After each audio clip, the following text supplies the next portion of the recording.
12월 25일 수요일 다니엘 4장 28절부터 37절까지의 말씀입니다. 다니엘이 해몽한 모든 일은 현실이 되었습니다. 28절부터 30절까지의 말씀인데요. 이 모든 일이 느부갓네살 왕에게 일어났습니다. 12개월이 지난 뒤 어느 날 왕이 바벨론 왕궁의 옥상을 거닐고 있었습니다. 왕이 말했습니다. 내가 세운 이 성 바벨론은 위대하지 않는가? 나는 내 큰 힘과 권력으로 내 위엄의 영광을 위해 이 도시를 건설했다. 아멘. 다니엘이 느부갓네살 왕의 꿈을 해몽하고 1년이 흘렀습니다. 하나님의 심판이 잠시 보류된 기간이요. 느부갓네살에게는 회개의 시간을 주시는 은혜의 기간이었습니다. 그러나 계속되는 평안과 번영의 결과 그는 전에 꾼 꿈을 완전히 무시했습니다. 하나님께서 12개월이라는 회개 기회를 주셨으나 인간 왕은 마음을 낮추지 않았습니다. 타락한 인간은 말 한마디로 모든 것을 할 수 있는 위치에 있을 때 낮은 마음을 품지 못합니다. 갑의 위치에 있으면 소위 갑질합니다.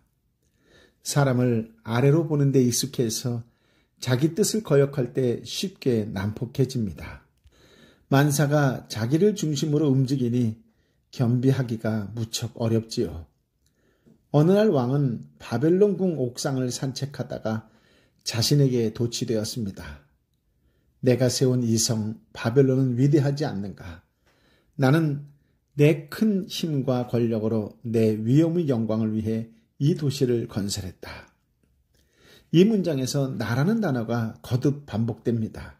즉 느부갓네살은 자신이 전부 이룩했다는, 자신이 전부 만들었다는 자아중심적인 태도, 즉 교만이 극에 달했음을 보여줍니다.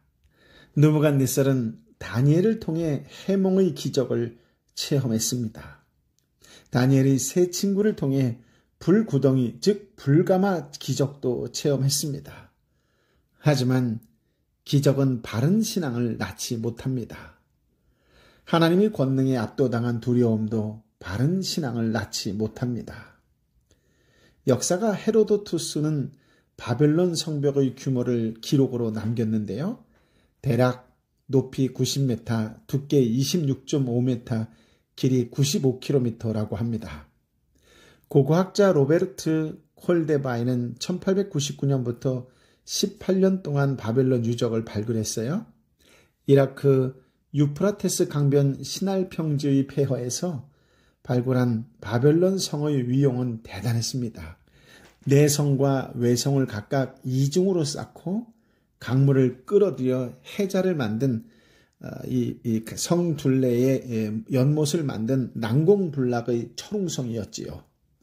바깥벽 성벽에서 12m 띄워 안쪽 성벽을 세웠는데 내성과 외성 각각 두께가 7m였습니다. 양방향으로 마차가 멈추지 않고 달릴 수 있을 정도의 두께였지요. 본문의 느부갓네살 2세는 이 성과 함께 고대 7대 불가사의 중의 하나인 궁중정원을 만든 인물입니다. 세속 관점에서는 대단한 위인이라는 말씀이지요. 느부갓네살 왕은 그 모든 업적이 자기 능력과 권세의 결과물인 줄 알았습니다. 그 영광이 자자손손 만대에 퍼질 줄로 생각했겠지요. 그러나 그것은 한순간에 불과했습니다.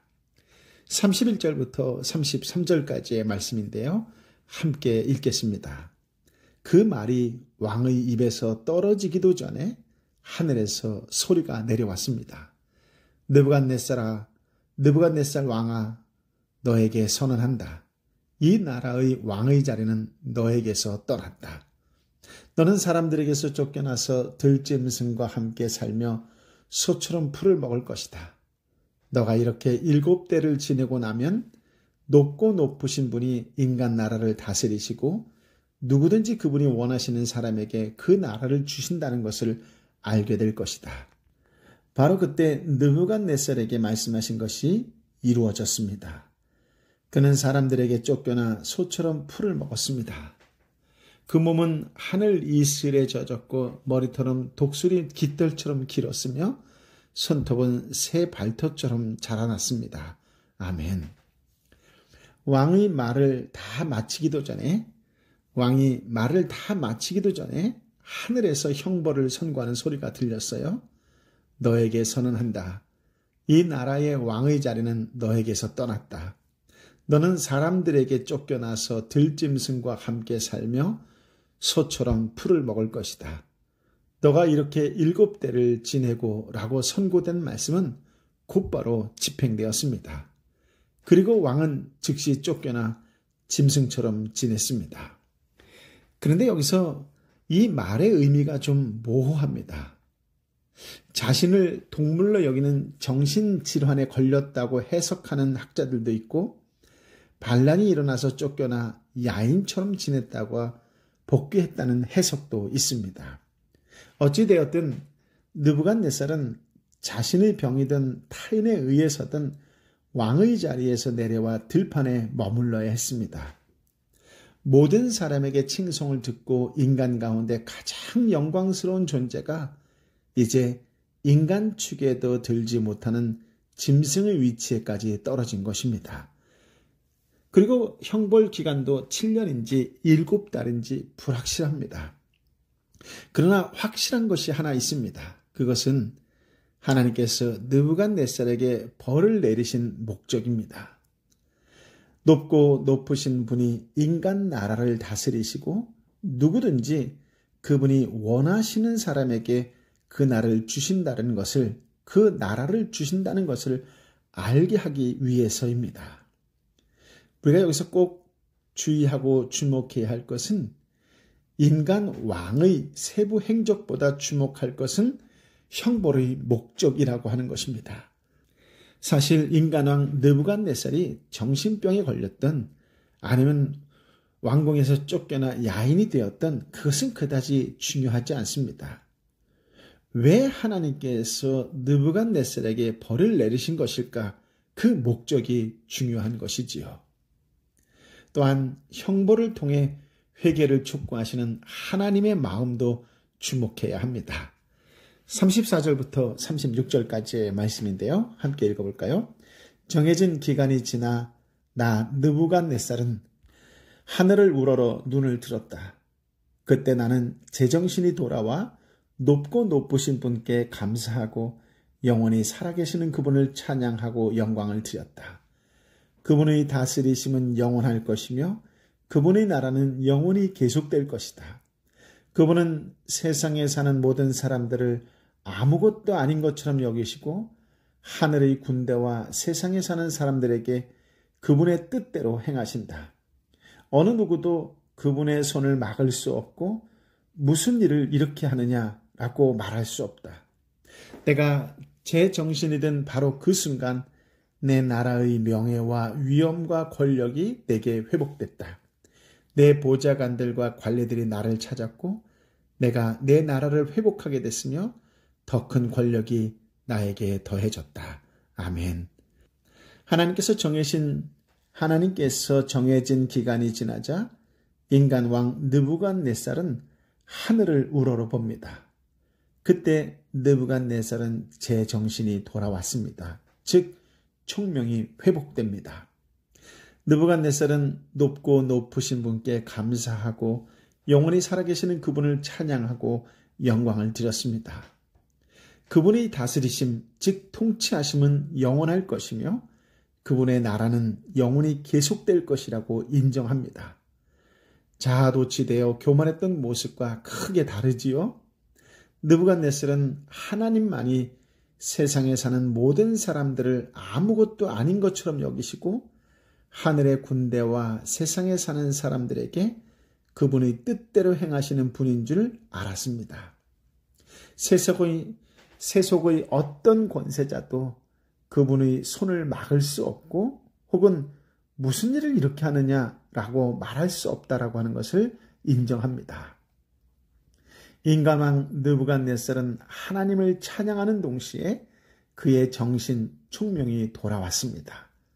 그가 다스렸던 나라의 명예와 그의 위엄과 권력도 회복되었습니다. 그의 보좌관들도 관리들도 그를 찾아와 머리를 조아렸습니다. 그의 나라는 다시 회복되었고 그에게는 더 큰 권력을 주어졌습니다. 37절 말씀을 읽어볼까요? 이제 나 느부갓네살은 하늘의 왕을 찬양하고 영광을 돌리며 존경한다. 그분이 하시는 일은 모두 진실하고 그분이 행하시는 길은 의롭다. 그분은 언제든지 자기를 스스로 높여서 행하는 사람들을 낮추실 것이다. 아멘. 하나님 앞에서 교만하였다가 혹독한 고난을 겪은 후 인간왕 느부갓네살은 하늘의 왕을 찬양하고 영광을 돌려드리며 존경합니다. 교만이 형벌의 원인이었음을 인정합니다. 그런데 우리가 여기서 한 가지 꼭 기억해야 될 것은 느부갓네살 왕이 생명에 이를 정도의 회개를 한 것은 아니라는 사실입니다. 즉 그는 하나님을 인격적으로 알았다기보다는 여러 신들 중에 최고의 신, 탁월한 신 정도로 인정했습니다. 느부갓네살은 BC 586년에 솔로몬 성전을 파괴합니다. 그가 하나님을 진정으로 신뢰하지 않았다라고 하는 것을 증언하는 사건이지요. 만약 성전 파괴 전에 꿈을 꾸었다면 성전을 파괴하지 않았을 것이고 성전 파괴 후에 꿈을 꾸었다면 그는 성전을 재건했을 테니까요. 본문은 느부갓네살의 회개에 초점이 있지 않습니다. 높고 높으신 하나님께서 인간 나라를 다스리시며 그분 뜻대로 나라를 주신다는 사실을 반복해서 강조했습니다. 하나님의 주권을 강조하신 것이지요. 이 사실을 부정할 때 아무리 위대한 위인이라도 짐승 같은 삶을 면할 수 없습니다. 가장 높은 마음을 가진 자를 가장 비천하게 낮추시는 것이 하나님의 통치 방식이기 때문입니다. 하나님 앞에 교만한 자는 인생에서 중요한 것들을 놓치며 삽니다. 거만한 마음은 깊게 보지 못하며 멀리 보지도 못하기 때문이지요. 인생이 어디서 와서 어디로 가는지, 무엇을 위해 살아야 하며 어떻게 살아야 하는지 아무것도 모릅니다. 먹기 위해서 살고 살기 위해서 먹는 메비우스의 띠 같은 굴레를 벗어나지 못합니다. 자화자찬하고 총명한 듯 머리를 굴려도 쓸데없는 일들에 시간과 정열을 허비하지요. 불길한 꿈이라도 꾸면 무척 번민하고 고민하며 두려워합니다. 하나님께만 영원한 권세가 있고 그분의 나라만 대대에 이를 것을 아는 마음은 겸손한 마음, 겸비한 마음뿐입니다. 느부갓네살의 선포가 포로 생활하던 하나님 백성에게 어떤 영향을 주었을까요? 그들은 지금 이 순간에 세상 나라를 다스리는 분이 누구신지 확인했을 것입니다. 세상 만사가 하나님의 뜻대로 움직인다는 사실도 확인했습니다. 그러니 하나님께서 약속하신 때가 되면 반드시 회복될 것도 소망할 수 있었겠지요. 불신과 한탄으로 흐트러진 마음의 옥깃을 여밀 수 있었을 것입니다. 하나님의 언약을 신실하게 붙들 수 있었겠지요. 느부갓네살의 꿈은 결국 하나님 백성을 위한 계시입니다. 천하의 영웅 호걸도 지극히 높으신 하나님의 능력 앞에서는 지극히 비천한 자인 줄 그분 백성에게 알게 하시는 계시이지요. 성도는 이 세상의 실권자도 하나님이시라는 사실을 신뢰해야 합니다. 그래야 하나님의 약속을 진정으로 소망하며 살아갈 수 있습니다. 혹 세속 풍조와 삶의 힘겨움이 신뢰를 흔듭니까? 하나님 앞에서 영혼의 무릎을 꿇고 마음의 옥깃을 다시 여밀 수 있기를 예수님의 이름으로 축복합니다. 아멘. 아버지 하나님, 참으로 귀한 말씀, 생명의 말씀, 회복의 말씀을 허락하여 주시니 감사합니다. 하나님의 도구로 사용한 느부갓네살을 통하여 하나님이 어떤 분이신지를 알게 하여 주시니 감사합니다. 그의 입술의 고백이 오늘 나의 마음의 고백이 되게 하여 주옵소서.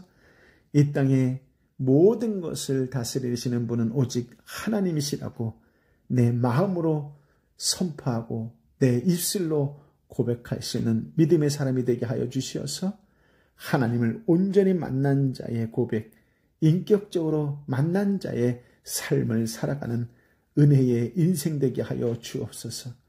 아버지 하나님, 높고 높으신 아버지 하나님, 지극히 높으신 아버지 하나님, 날마다 감사하며 영원히 살아계신 아버지 하나님을 찬양하며 영광을 올려드리는 믿음의 사람으로 사는 오늘 하루 신앙생활이 되게 하여 주옵소서. 우주 만물을 만드신 그 아버지 하나님만이 우리의 몸도 우리의 마음도 우리의 영혼도 온전히 회복시켜 주시는 능력이 있으시는 분인 줄 믿습니다. 이 시간 간절한 마음으로 빌고 원하오니 육신의 연약함으로 아파하고 힘들어하고 지쳐있는 영혼을 불쌍히 여겨 주옵시고 오늘 친히 만져주시어서 치유되고 회복되는 놀라운 은혜를 경험하는 영광의 날이 되게 하여 주옵소서. 아버지 하나님, 내 사랑하는 형제가, 내 사랑하는 자매가 육신의 연약함으로 인하여 하나님의 만지심을 간절히 사모하며 이 시간을 보내고 있습니다. 성령이여 역사하여 주옵소서. 성령이여 만져 주옵소서.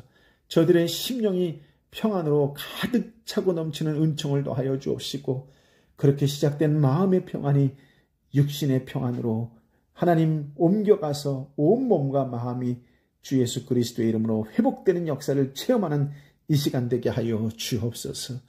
예수의 이름으로 치유될지어다. 예수의 이름으로 회복될지어다. 예수의 이름으로 어두운 영혼 7길로 도망갈지어다. 아버지 하나님, 믿음으로 선포하며 어두움을 물리치고 평안 가운데 거하는 복된 시간이 되게 하여 주옵소서. 경제적으로 어려워도 이 혹독한 시련을 통하여 하나님께서 나를 다시 들어 사용하실 것이라는 믿음으로 말씀 가운데 잘 이겨내 다시 우뚝 설 수 있는 은총을 더하여 주시고 그렇게 믿음 위에 믿음을 더하여 살아갈 수 있는 하나님의 사람, 성령의 사람, 예수의 사람이 되게 하여 주옵소서. 이제는 길이요 진리요 생명 되신 우리 주님 예수 그리스도의 은혜와 아버지 하나님의 크신 사랑과 성령 하나님의 위로 역사 교통 충만하심이 내 사랑하는 형제와 자매, 특별히 육신의 연약함으로 아파하고 지쳐하고 오직 하나님만을 바라보는 소망 가운데 살아가기를 원하는 아버지 하나님의 아들, 딸, 머리 위에 저들이 눈물로 함께 기도하는 가정과 직장과 공동체와 열방의 선교사님과 선교지 위에 함께하여 주옵기를 간절히 축원하옵나이다. 아멘.